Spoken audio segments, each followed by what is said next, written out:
బీటెక్లో R18 regulation వాళ్ళు ఉన్నారు, బీఫార్మసీలో R17 రెగ్యులేషన్ వాళ్ళు ఉన్నారు. R18 వాళ్ళకి 30 grace marks, 23 grace marks regular lateral entry వాళ్ళకు. బీఫార్మసీ వాళ్ళకు 10, 8 గ్రేస్ మార్క్స్. అయితే వీళ్ళకు R18 బీటెక్ 2 బ్యాచ్లకి స్పెషల్ సప్లీ. ఇక R16 వాళ్ళు ఉన్నారు, subject exemption plus grace marks. R13 వాళ్ళు ఉన్నాడు, సేమ్ R16 వాళ్ళలాగే వాళ్ళకు కూడా ఇవి ఉన్నాయి. ఇక R25 వాళ్ళు ఉన్నారు, వాళ్ళకు కూడా క్రెడిట్ ఎగ్జామ్షన్ సంబంధించిన ఒక వీడియో చేశాను.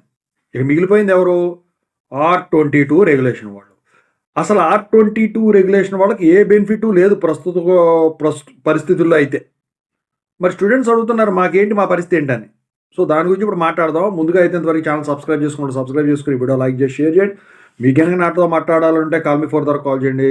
తెలుగు ఇంజనీరింగ్ ఎడ్యుకేషన్ టెలిగ్రామ్ ఛానల్లో జాయిన్ అవ్వండి. ఇక టాపిక్లో వెళితే, మీరు వచ్చేసరికి చదువుకుంటా పోండి, ఓకేనా. మీరు మ్యాక్సిమం పాస్ అవడానికే ట్రై చేయండి. ఎందుకంటే ముందు పాస్ అయిపోతే ఇది ఎక్కువ స్కోరింగ్ వస్తుంది గ్రేస్ మార్క్స్ సబ్జెక్ట్ ఎగ్జామ్షన్ కన్నా కూడా.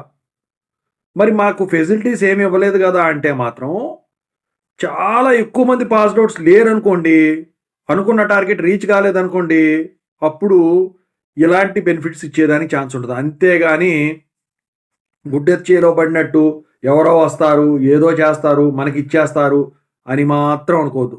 ఉదాహరణకి పోయిన సంవత్సరం క్రెడిట్ బేస్డ్ డిటెన్షన్ తీసేశారు ఒక్క సంవత్సరం, మళ్ళీ ఈ సంవత్సరం రిలాక్సేషన్ ఇచ్చి ఇంప్లిమెంట్ చేశారు. అందుకని ఎప్పుడు ఏవి జరుగుతుందా అని చెప్పేసి మీరు చూస్తూ ఉంటాం తప్ప అది ఇస్తారు ఇవ్వట్లేదని మాత్రం ఊహించుకోవద్దు. ఇచ్చారంటే మీ అదృష్టం, ఇవ్వలేదంటే మహా ఆనందం అనుకోవడం. ఎందుకంటే ఇచ్చారనుకోండి మీరు అవి పెట్టుకొని పాస్ అవుతారు, కానీ పర్సంటేజ్ తగ్గుద్ది. ఇవ్వలేదనుకోండి పాస్ అయితేనే పర్సంటేజ్ వచ్చేస్తుంది, కొన్ని పాయింట్లు కూడా వస్తుంది దానికి. ఇదేంటంటే ఫిక్స్డ్ మార్కులు కాబట్టి ఈ బెనిఫిట్స్ అనేవి దానికి పెద్దగా పాయింట్స్ పెరగవు, ఓకేనా. సో ఊహించుకోవడం మానేసేసి మీ అంతా మీరు పాస్ అయ్యేదానికే ట్రై చేయండి. అసలు మనకి ఏమి ఇవ్వరు అనే ఉద్దేశంలోనే వెళ్ళండి ముందు, ఓకేనా. ఆల్ ది బెస్ట్ అండి అందరికి కూడా.